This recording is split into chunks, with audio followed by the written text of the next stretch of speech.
ভারতীয় নৌবাহিনী কর্তৃক পুশিন করা ৭৮ জনকে বাংলাদেশ কোস্টগার্ড শ্যামনগর থানায় হস্তান্তর।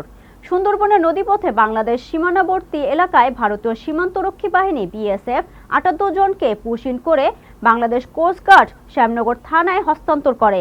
সাতক্ষীরা শ্যামনগর প্রতিনিধি তপন কুমার বিশ্বাস আইটিভি বাংলাকে জানিয়েছেন, রবিবার রাত ১১টার দিকে পুরস্কৃত ৭৮ জন ব্যক্তিকে বাংলাদেশ কোস্টগার্ডের সদস্যরা শ্যামনগর থানা পুলিশের নিকট হস্তান্তর করে।